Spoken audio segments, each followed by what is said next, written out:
Much better, much better. You know, that's where the timeout came from in the second half, and it was kind of a bad timeout. I try not to make mad timeouts because all of a sudden, 2 more trips up the floor, we had a media.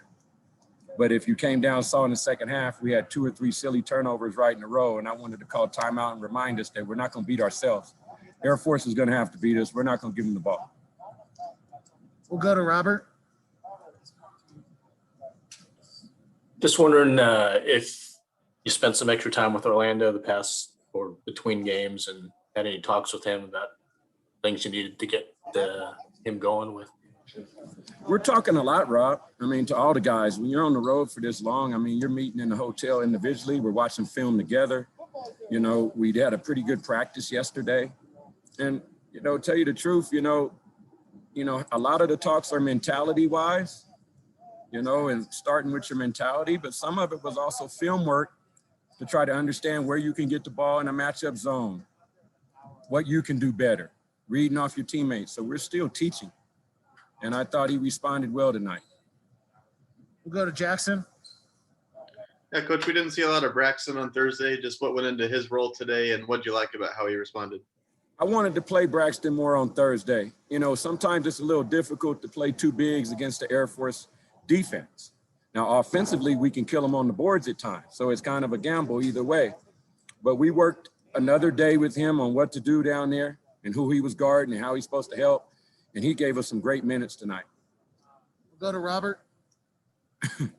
You've also had some success pressing the ball up the floor the past 2-3 weeks, I guess. I'm just wondering where you feel like that part of your game is right now and where it can get to.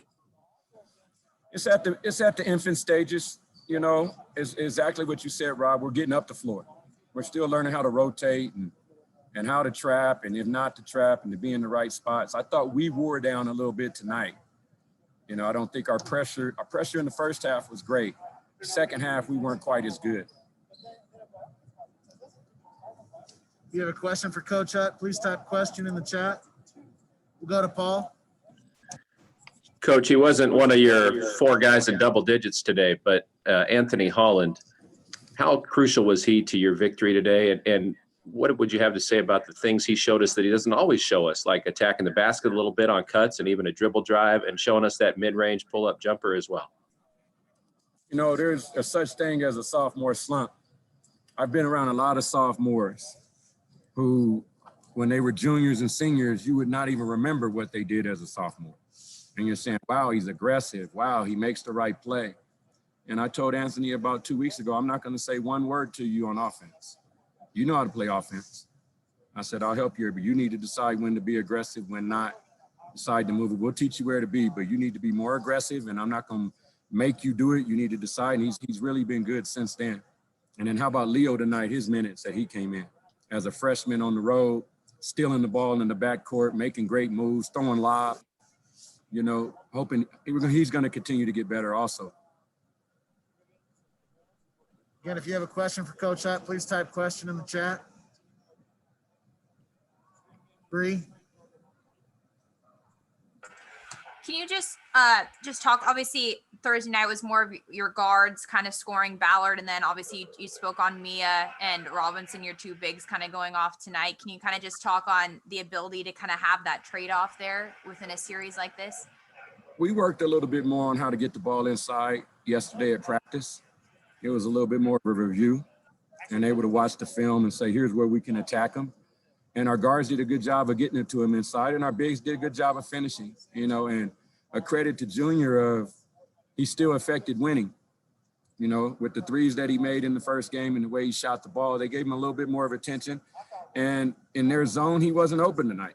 You know, it might be his night next time, but he didn't pout. He was very mature, and he affected winning on the defensive end. If you have a question for Coach Hutt, please type question in the chat.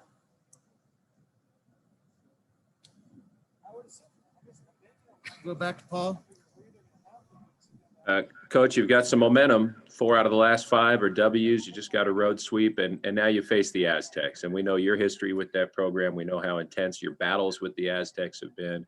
As you look forward to those 2 matchups with San Diego State, what are you most looking forward to? You know, it's kind of old news now to me, Paul. You know, the first year, I probably say a lot of the same things now. How you think about Dutch? Tell me about Fish. You know, I still recruited some of the guys that are on the team, and I recruited Matt Mitchell and Nathan Menza, and I've been around them a while. I was down there 10 years, and it's 2 games against friends. These guys are friends, but we'll be rivals next week. And they're a really good team. They're old, they're mature.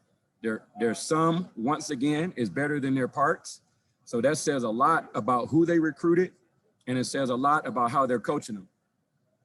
So it's going to be a tough one at Save Mart, but I am excited to play a good team at home, and I'm excited to see my buddies.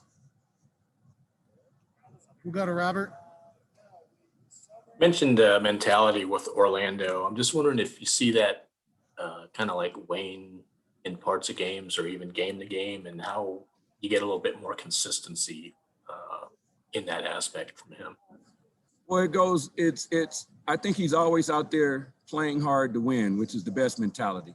I think frustration can creep in with the different defenses that he's seen. And the teaching part comes into play of what's his part in it.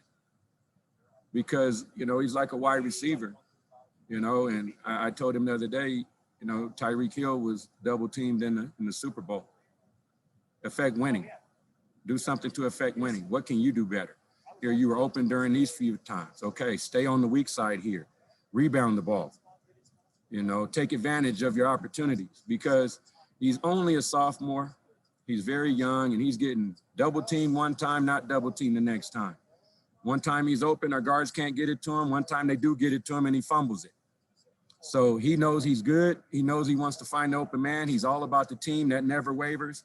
So he has to learn how to handle these things. And he's doing a champion's job, because it's not easy. Jackson Moore. Coach, Walker for Air Force, night and day compared to Thursday. Just what insight can you give to how you approach this one defensively, and how you guys responded to that matchup? Well, we knew that the other guys wouldn't stay cold the whole time here at their home gym.